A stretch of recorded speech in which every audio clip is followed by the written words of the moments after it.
وعلیکم، آپ دیکھ رہے ہیں بول نیوز، میں ہوں مونس رضا۔ ہیڈ لائنز آپ نے ملاحظہ کی، اہم خبر سے بلیٹن کا آغاز کریں گے۔ ملک کے بالائی علاقوں میں سردی کی شدت، پہاڑوں اور برف باری کے نظام میں زندگی درم برہم ہو کر رہ گئی، سڑکیں بند اور بجلی منقطع ہو گئی، کئی دیہات شہروں سے کٹ گئے، تفریح کے لیے جانے والے سیاح بھی پھنسے ہوئے ہیں اور شدید پریشان ہیں۔ لینڈ سلائڈنگ کے باعث شارع قراقرم بند ہو گئی۔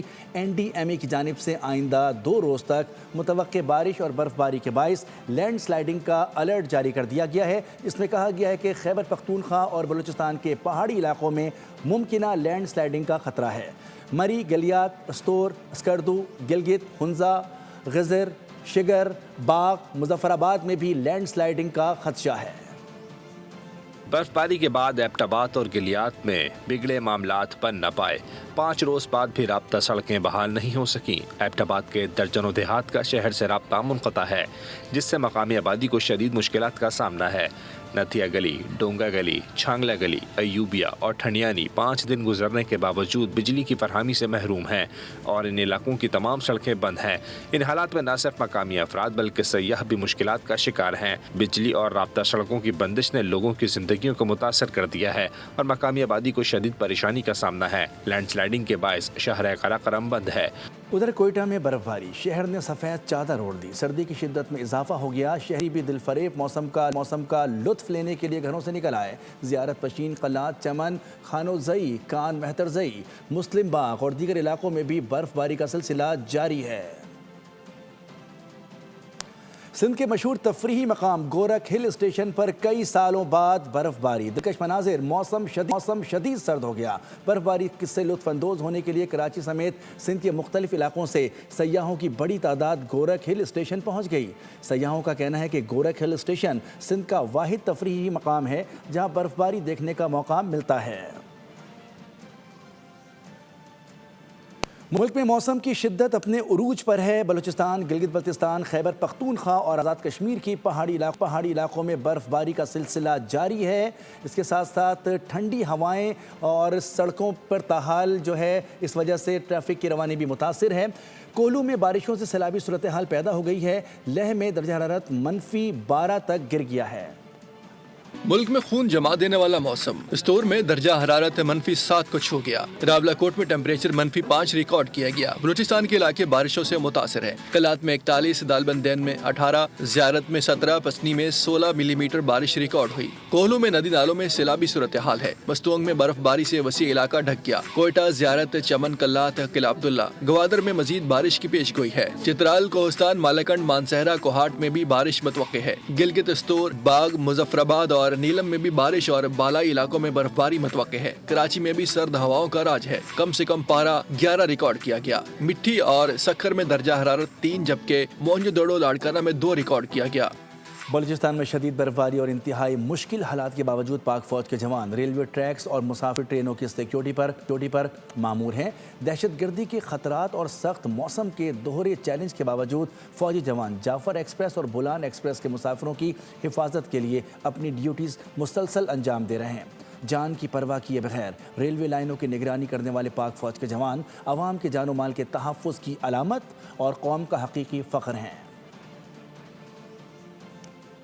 کرکٹ کا ذکر کریں گے۔ چیئرمین PCB محسن نقوی نے کہا ہے کہ T20 ورلڈ کپ میں شرکت کا فیصلہ جمعے یا پیر تک ہوگا۔ وزیر اعظم شہباز شریف سے طویل ملاقات کے بعد محسن نقوی نے سوشل میڈیا پر دیے گئے بیان میں کہا کہ وزیر اعظم نے تمام آپشنز کو مد نظر رکھ کر معاملہ سلجھانے کی ہدایت دی، ساتھ ہی تمام آپشنز کھلے رکھنے پر اتفاق کیا گیا۔ T20 ورلڈ کپ میں شمولیت کا فیصلہ جمعے یا پیر تک ہوگا۔ وزیر اعظم شہباز شریف اور چیئرمین PCB محسن نقوی کی ملاقات کے دوران طے پا گیا۔ وزیر اعظم شہباز شریف سے طویل ملاقات کے بعد محسن نقوی نے سوشل میڈیا پر بیان میں کہا کہ وزیر اعظم نے تمام آپشنز کو مد نظر رکھ کر معاملہ سلجھانے کی ہدایت دی ہے۔ دوران ملاقات بنگلہ دیش کو ورلڈ کپ سے باہر کیے جانے پر ICC سے بھرپور احتجاج کا فیصلہ کیا ہے۔ پاکستان ICC کو بذریعہ خط اپنا احتجاج ریکارڈ کروائے گا۔ T20 ورلڈ کپ میں شرکت سے متعلق ہونے والی اہم ترین ملاقات میں میگا کرکٹ ایونٹ کے مکمل بائیکاٹ یا پاکستان اور بھارت کا میچ نہ کھیلنے کا امور پر غور کیا گیا۔ بنگلہ دیش کا ICC T20 ورلڈ کپ سے اخراج، پاکستان کرکٹ بورڈ احتجاجاً مختلف آپشنز پر غور کر رہا ہے۔ ICC کے رویے پر احتجاج کیسے کرنا ہے، مشاورت جاری ہے۔ پہلی تجویز ہے کہ پاکستان 15 فروری کو کولمبو میں بھارت کے خلاف میچ کا بائیکاٹ کر دے۔ ذرائع کے مطابق پاک بھارت میچ نہ ہونے سے ICC کو بھاری مالی نقصان ہوگا۔ PCB کے پاس بنگلہ دیش سے اظہار یکجہتی کے لیے ورلڈ کپ کے میچز میں سیاہ پٹیاں باندھ کر کھیلنے اور ہر میچ کی جیت کو بنگلہ دیش کرکٹ فینس کے لیے وقف کرنے کے آپشنز بھی موجود ہیں۔ چیئرمین PCB محسن نقوی نے معاملے پر سابق کھلاڑیوں سے بھی مشاورت کی ہے۔ بنگلہ دیش کو T20 ورلڈ کپ سے باہر کرنے کے بعد پاکستان کو ایونٹ کا حصہ بننا چاہیے یا نہیں؟ پاکستانی شائقین کرکٹ نے بھی مشورہ دے دیا۔ کہا کہ پاکستان کو ایونٹ میں شامل نہیں ہونا چاہیے، بھارت کو اوقات یاد دلانی چاہیے۔ ایک قسم کا ہمیں انڈیا کی طرف سے تعصب نظر آتا ہے، میرے خیال میں یہ چیز درست نہیں ہے۔ پاکستان کو بھی نہیں کھیلنا چاہیے، بھارت کے بائیکاٹ کرے بھرپور، ان کو پتہ تو چلے ان کی اوقات میں ان کو لے کے آئے، مطلب پاکستان نہیں ہوگا ٹورنامنٹ ختم ہو جائے گا، یہ میں آپ کو بتا دوں، اس کی کوئی حیثیت نہیں ہے۔ انڈین بورڈ جو پاکستانیوں کے ساتھ کیا، لیکن پاکستان ایک بڑی ٹیم ہے اور اس نے اپنے آپ کو منوایا، لیکن تو اس طرح ان کے ساتھ نہیں کرنا چاہیے۔ ان کے ساتھ غلط ہو رہا ہے، ہمیں ان کا ساتھ دینا چاہیے اس پہ، اور بھارت کا جو ہے نا بائیکاٹ کرنا چاہیے اس پہ۔ پاکستان کو جی انڈیا میں میرے خیال سے نہیں جانا چاہیے، میں یہ کہتا ہوں کہ انڈیا کو پہلے پاکستان آنا چاہیے۔ پاکستان کو انڈیا میں کبھی بھی کھیلنے نہیں جانا چاہیے، کیونکہ ہمارا بنتا ہی نہیں کھیلنا۔ کیا دبئی کی وکٹ خراب ہو گئی؟ جو ابھی پاکستان انڈیا میں جائے گا، ابھی بھی دبئی میں میچ ہونے چاہیے۔ چیئرمین صاحب ان سے انہوں نے نہیں کیا تھا، یعنی کہ ٹرافی بھی نہیں لی تھی، تو ان کو بھی نہیں جانے چاہیے۔ کی باری آئی تھی ہمارے ساتھ کھیلنے کی، تو انہوں نے ریکویسٹ کی تھی جی ہمیں نیوٹرل جگہ دی جائے، ان کو فٹافٹ دے دی۔ اب بنگلہ دیش نے مانگی ہے تو ان کو بنگلہ دیش کو نہیں دے رہے، اس وجہ سے ان کو بھی نہیں کرنا جانا چاہیے پاکستان کو بھی۔ ICC نے بنگلہ دیش صحافیوں کو T20 ورلڈ کپ کور کرنے کی اجازت دینے سے انکار کر دیا۔ کھیل کی عالمی گورننگ باڈی اس فیصلے کو متعصبانہ قرار دے رہی ہے اور سخت تنقید کا نشانہ بھی بنایا گیا ہے۔ یہ صورتحال بنگلہ دیش کے سیکیورٹی خدشات پر بھارت کا سفر کرنے سے انکار کے بعد کشیدہ ہوئی۔ IPL franchise Kolkata night riders کے BCCI کی ہدایت پر بنگلہ دیشی فاسٹ بولر مستفیض الرحمان کو اپنے اسکواڈ سے ریلیز کرنے کے بعد اس تنازع نے جنم لیا تھا۔ پاکستان بھارتیوں کے اعصاب پر سوار۔ BCCI top official Rajiv Shukla نے پاکستان پر بنگلہ دیش کو اکسانے کا الزام عائد کر دیا۔ کہا کہ بھارت تو چاہتا تھا کہ بنگلہ دیش T20 ورلڈ کپ کھیلے، لیکن پاکستان نے بھارت کے خلاف بنگلہ دیش کے ایسے کان بھرے کہ انہوں نے بھارت میں کھیلنے سے صاف انکار کر دیا۔ اور ابھی آپ کو بتائیں کہ بھارت میں مہلک نیپا وائرس کے پھیلاؤ نے T20 ورلڈ کپ 2026 کے انعقاد پر سنگین سوالات کھڑے کر دیے ہیں۔ میڈیا رپورٹس کے مطابق مغربی بنگال میں کم از کم 5 کیسز سامنے آ چکے ہیں، جن میں ڈاکٹر اور نرسز بھی شامل ہیں، جبکہ 100 سے زائد افراد قرنطینہ میں ہیں۔ وائرس کے باعث کھلاڑیوں اور شائقین کی سلامتی پر خدشات بڑھ گئے ہیں۔ خبروں کا سلسلہ آگے بڑھائیں اور آپ کو بتائیں کہ سانحہ گل پلازا پولیس انسپیکٹر نواز علی زرداری کی مدعیت میں درج مقدمے کی کاپی منظر عام پر آ گئی ہے۔ مقدمہ گل پلازا میں 10:30 پر لگنے والی آگ کے واقعے سے متعلق ہے، جو دکان نمبر 193 میں واقع ہے توکل فلاور اینڈ گفٹ شاپ پر لگی تھی۔ ابتدائی تحقیقات کے مطابق عمارت میں آگ بجھانے کے لیے آلات موجود نہیں تھے اور ہنگامی اخراج کے راستے بھی نہیں تھے۔ وفاق اور لاہور سے آئی تحقیقاتی ٹیموں کا گل پلازا پر فورنزک سروے۔ ابتدائی رپورٹ میں انکشاف ہوا ہے کہ بیسمنٹ میں موجود داخلی اور خارجی راستوں پر تالے پڑے ہوئے تھے۔ پلازا کو سیل کر کے مسمار کرنے کا فیصلہ بھی کیا گیا۔ مقامی ریسکیو ٹیموں نے ویڈیوز اور دیگر شواہد تحقیقاتی ٹیموں سے شیئر کر لیے۔ افسوسناک واقعے میں 1200 دکانیں خاکستر ہوئی تھیں، جاں بحق افراد کی تعداد 74 ہو گئی ہے۔ دکانداروں کے دعوے سچ تھے۔ آتش زدگی سے پہلے گل پلازا کے دروازے بند تھے۔ وفاقی حکومت کی تحقیقاتی ٹیموں نے حقیقت بتا دی، ابتدائی رپورٹ بنا دی۔ سانحہ گل پلازا کی تحقیقات میں اہم انکشاف سامنے آ گیا۔ بیسمنٹ کے راستوں پر تالے لگے پائے گئے۔ بول نیوز نے ایکسکلوزیو فوٹیج میں سب کچھ سب سے پہلے دکھا دیا۔ عمارت میں سرچ اینڈ ریسکیو ٹیموں نے معائنہ مکمل کر لیا۔ ابتدائی تحقیقات کے مطابق آگ بیسمنٹ میں لگنا شروع ہوئی۔ ریسکیو ٹیموں نے بھی ویڈیوز اور دیگر شواہد سے اعلیٰ حکام کو آگاہ کر دیا۔ حکام کے مطابق فورنزک اور ٹیکنیکل ٹیمیں مختلف مقامات کا معائنہ کر کے حتمی رپورٹ وزیر اعظم کو پیش کریں گی۔ گل پلازا میں جان لیوا آتش زدگی کے واقعے کو 9 روز مکمل ہو گئے۔ جل کر راکھ ہونے والے 46 افراد کی تلاش معمہ بن گئی۔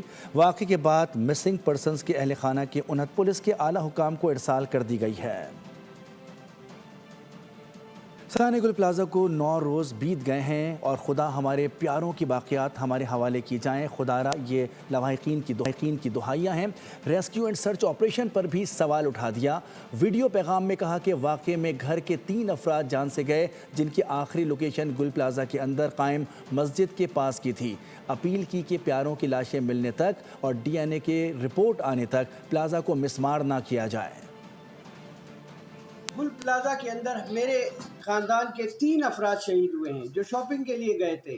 اس میں ایک میری بیوی ہے، ایک میری بہو ہے اور ایک میری سالی ہے، اور ان کا سٹاپ لوکیشن تک میں نے یہاں بتایا ہے کہ بھئی ہمارا جس موبائل پہ ہمارا رابطہ تھا ان کے ساتھ، اس کی سٹاپ لوکیشن جو ہے نا وہ اس بلڈنگ کے اندر مسجد کے آس پاس آ رہی تھی۔ میری یہ اپیل ہے کہ جو بھی سرکاری اہلکار ہے یا جو بھی جس کے پاس بھی اختیار ہے، میں اس سے درخواست کرتا ہوں کہ خدا کے لیے جو ہے نا یہ ڈیمولش کا عمل رکوا کر کے اس کو جو ہے نا جب تک کہ اس میں ہماری رپورٹس نہیں آئی ہے اس وقت تک جو ہے نا اس کو جو ہے نا پینڈنگ میں رکھا جائے۔ وزیر اعلیٰ سندھ مراد علی شاہ نے سرانے گل پلازا کے متاثرین کو 2 ماہ میں دکانیں تیار کر کے دینے کا اعلان کر دیا۔ ہر مسئلے کو 18ویں ترمیم سے جوڑنے پر ناراضگی کا اظہار۔ کہا کہ ایسی باتیں نہ کی جائیں جن کا کوئی سر پیر نہیں ہے۔ پہلے بھی الزام تراشی کا جواب دیتے رہے ہیں، آئندہ بھی دیتے رہیں گے۔ درست تنقید کریں، ہم اسے ٹھیک کریں گے اور جواب دہ ہوں گے۔ خبردار کیا کہ ایسی حرکتیں نہ کریں کہ ہماری طرف سے بھی جوابی عمل شروع ہو۔ یہ بھی واضح کیا کہ اب فائر سیفٹی سے متعلق کوئی سمجھوتا نہیں ہوگا، عمل نہ کیا گیا تو عمارت سیل ہوگی۔ لوگوں سے بھی درخواست کروں گا جو یہ باتیں کر رہے ہیں، یہ وقت نہیں ہے یہ باتیں کرنے کا۔ ہم سب کو ان باتوں کو چھوڑ کے اس وقت کے لیے بھی ہم تیار ہیں، ہر بحث کے لیے تیار ہیں۔ باقی چیزیں یہ جو انہوں نے شروع کی ہیں اس سے بھی ہم ڈیل کرنا جانتے ہیں، پہلے بھی کرتے رہے، لیکن یہ باتیں جن کا کوئی سر پیر نہیں ہے اس طرف نہ جائیں۔ خواہ ایسا نہ کریں کہ ہماری طرف سے بھی لوگ شروع ہوں۔ ان چیزوں سے جو خرابیاں پیدا ہوئی ہیں، جو ہمارا کام ہے جو کریں گے وقت آنے پہ، اس وقت تو ٹائم نہیں ہے۔ پردہ نہ اٹھایا جائے کہ میں کتنا ذمہ دار ہوں اور کوئی اور کتنا ذمہ دار ہے۔ جس دن بلڈنگ کا سروے ہوگا اس کو بتایا جائے گا کہ جی تمہیں 10 فائر ایکسٹنگوشر لگانے ہیں تو 50 فائر الارم لگانے ہیں، یہ جگہیں تم نے کلیئر کرنی ہے اور 1 ہفتے کا ٹائم ہے۔ لیکن اگر کسی نے سرے سے شروع ہی نہیں کیا تو اس بلڈنگ کو سیل کرنا پڑے گا۔ سندھ اسمبلی میں ایم کیو ایم پاکستان نے سرانے گل پلازا پر جوڈیشل کمیشن کے قیام کے لیے احتجاج کیا۔ اپوزیشن لیڈر علی خورشیدی نے کہا کہ واقعے کو 10 دن گزرنے کے باوجود انکوائری شروع نہیں ہو سکی۔ کہا میئر کراچی اور وزیر اعلیٰ سندھ کی نااہلی کے باعث قیمتی جانیں ضائع ہوئیں۔ علی خورشیدی نے مطالبہ کیا کہ غیر جانبدار جوڈیشل کمیشن بنایا جائے اور وفاق اپنی آئینی ذمہ داری ادا کرے، ورنہ ایسے سانحات معمول بنتے رہیں گے۔ ایک انسیڈنٹ ہو چکا ہے اس شہر میں، وہ انسیڈنٹ کوئی ایک عام انسیڈنٹ نہیں ہے، قومی سانحے کی صورت اختیار کر گیا ہے، اور اس سانحے پہ جتنی بات کی جائے کم ہے، جتنی حکومتی بے حسی کی بات کی جائے وہ کم ہے۔ ایسا سانحہ کہ جس میں 80 سے زائد اموات ہو چکی ہوں، حکومت کی جانب سے جو رویہ اختیار کیا گیا وہ کم و بیش آج کی تاریخ تک جب میں بات کر رہا ہوں وہ بھی اسی طرح کا ہے کہ ٹھیک ہے جی ایک سانحہ ہو گیا، لوگ مر گئے، ہم نے سرکاری بابوؤں پہ مشتمل ایک کمیٹی بنا دی۔ مطلب مذاق اور نان سیریسنس کی انتہا یہ ہے۔ کراچی خاص شہری سندھ خاص طور پہ جو شہر کراچی کی عوام ہے، جو عوام ہے ان حکمرانوں کے نزدیک ان کی ترجیح یہ ہے کہ ایک سرکاری افسر جس کو خود شامل تفتیش ہونا چاہیے تھا اس کو انکوائری کمیٹی کا سربراہ بنا کے انکوائری کی جا رہی ہے۔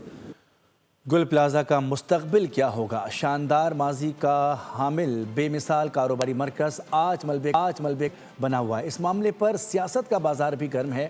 حکومتی امداد کے ساتھ دکانداروں کے شکوے شکایتیں بھی جاری ہیں۔ خریداروں کو شاپنگ کے لیے دوبارہ اس طرح کا مرکز دستیاب ہوگا یا نہیں، یقینی طور پر کچھ نہیں کہا جا سکتا۔ شاندار ماضی، بدترین حال۔ گل پلازا کا مستقبل کیا ہوگا؟ آتے زدگی واقعے میں ملبے کا ڈھیر کراچی والوں کا انمٹ دکھ بن گیا۔ ایم اے جناح روڈ کی رونق کہلانے والا گل پلازا اب یادوں کا مرکز بن گیا۔ چند روز پہلے جو عمارت کاروبار کا محور تھی، ہر طرف چہل پہل، خوشیاں اور خریداروں کا رش تھا، آج مکمل سناٹا ہے۔ نا امیدی ہے، غم ہے اور چیخو پکار ہے۔ ملبہ تو ٹھنڈا ہے لیکن افسوسناک واقعے پر سیاست بہت گرم ہے۔ المناک آتش زدگی پر انتظامیہ تو امداد کر رہی ہے مگر کاروباری افراد رو رہے ہیں، خریدار بھی منتظر ہیں۔ اپنی نوعیت کا منفرد کاروباری مرکز دوبارہ بحال ہوگا یا گل پلازا قصہ پاری نہ بن کر یادوں میں رہ جائے گا؟ اور اب خبر ہے، صدر مملکت آصف علی زرداری متحدہ عرب امارات کے 4 روزہ سرکاری دورے پر ابو ظہبی پہنچ گئے، جہاں زید انٹرنیشنل ایئرپورٹ کے پریزیڈنشل فلائٹ ٹرمینل پر متحدہ عرب امارات کے وزیر انصاف نے ان کا استقبال کیا۔ خاتون اول بی بی آصفہ بھٹو زرداری اور وفاقی وزیر داخلہ محسن نقوی بھی صدر کے ہمراہ ہیں۔ دورے کے دوران صدر زرداری UAE کی قیادت سے تجارت، اقتصادی شراکت داری، دفاع، سلامتی، عوامی روابط کے فروغ پر بات چیت کریں گے، جو دونوں ممالک کے برادرانہ تعلقات کے عزم کا مظہر ہے۔ وزیر اعظم شہباز شریف کی زیر صدارت اجلاس، قیمتی پتھروں اور معدنیات کے فروغ پر زور دیا گیا۔ وزیر اعظم نے کہا کہ پاکستان کے جیمز اسٹون ذخائر سے اربوں ڈالر کا زر مبادلہ کمایا جا سکتا ہے۔ اسلام آباد، گلگت بلتستان، آزاد کشمیر میں عالمی معیار کے جیمز اسٹون سینٹرز قائم کیے جائیں گے۔ ملک کی قیادت کا جیمز اسٹون انڈسٹری کو ملکی معیشت کا مضبوط ستون بنانے کا عزم کا اعادہ۔ وزیر اعظم محمد شہباز شریف کی زیر صدارت قیمتی پتھروں اور معدنیات کے فروغ سے متعلق اہم اجلاس ہوا۔ وزیر اعظم نے کہا کہ پاکستان میں موجود قیمتی پتھروں کے وسیع ذخائر کو بروئے کار لا کر اربوں ڈالرز کا زر مبادلہ کمایا جا سکتا ہے۔ انہوں نے اسلام آباد، گلگت بلتستان اور آزاد کشمیر میں عالمی معیار کے جیمز اسٹون سینٹرز کے قیام کے لیے بین الاقوامی ماہرین کی خدمات حاصل کرنے کی ہدایت کی اور اسلام آباد جیمز اسٹون سینٹر کو اگست 2027 تک مکمل کرنے کا ٹارگٹ دیا۔ وزیر اعظم نے ویلیو ایڈیشن، جدید ٹیکنالوجی اور سرٹیفکیشن کے نظام کو یقینی بنانے پر زور دیتے ہوئے کہا جیمز اسٹون جدید خطوط پر استوار کیا جائے۔ اجلاس میں نئی جیمز اسٹون پالیسی پر عمل درآمد اور صوبوں کے ساتھ مل کر کام کرنے کے عزم کا اظہار بھی کیا گیا۔ پاکستان اور میانمار کے درمیان دو طرفہ تعاون کے فروغ کے لیے مفاہمتی یادداشت پر دستخط۔ اسلام آباد میں منعقدہ تقریب میں نائب وزیر اعظم اسحاق ڈار اور میانمار کے وزیر خارجہ نے مفاہمتی یادداشت پر دستخط کیے۔ فریقین کا علاقائی اور بین الاقوامی امن و سلامتی پر تبادلہ خیال، باہمی دلچسپی کے امور اور قریبی رابطے میں رہنے پر بھی اتفاق کیا گیا۔ پاکستان اور میانمار کا مختلف شعبوں میں باہمی تعاون کو نئی بلندیوں تک لے جانے کا عزم، دونوں ممالک کے درمیان مفاہمت کی یادداشت پر دستخط۔ تقریب میں نائب وزیر اعظم اسحاق ڈار اور میانمار کے وزیر خارجہ بھی موجود تھے۔ اس موقع پر اسحاق ڈار نے کہا کہ میانمار کے وزیر خارجہ کا دورہ دونوں ممالک کے تعلقات کے فروغ کے عزم کی تجدید ہے۔ پاکستان میانمار میں امن، ترقی اور خوشحالی چاہتا ہے۔ ثقافت، سیاحت سمیت دیگر شعبوں میں تعاون کے مواقع موجود ہیں۔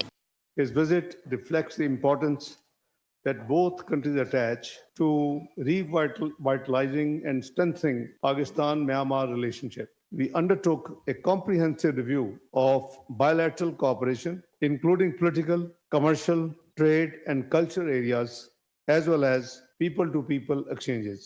میانمار کے وزیر خارجہ کا کہنا تھا کہ پاکستان کے ساتھ مختلف شعبوں میں تعاون کو مزید مضبوط بنائیں گے، مستقبل میں ایک دوسرے کے تجربات سے فائدہ اٹھائیں گے۔ وزیر اعلیٰ پنجاب کی زیر صدارت رمضان کی تیاریوں اور عوامی ریلیف کے حوالے سے اہم اجلاس ہوا، جس میں CM راشن کارڈ، نگہبان دسترخوان، سہولت بازار اور دیگر انتظامی امور کی منظوری دی گئی۔ وزیر اعلیٰ مریم نواز کی ہدایت پر نادرہ رمضان المبارک شروع ہونے سے قبل ہی نادار افراد کے لیے پنجاب میں 1 کروڑ افراد کے لیے 47 ارب روپے کا بڑا ریلیف پیکج تیار کیا گیا ہے۔ پنجاب حکومت ہر دکھ سکھ میں عوام کے ساتھ، 1 کروڑ افراد کے لیے 47 ارب روپے کا بڑا ریلیف پیکج تیار۔ وزیر اعلیٰ مریم نواز نے رمضان نگہبان پیکج کی منظوری دے دی۔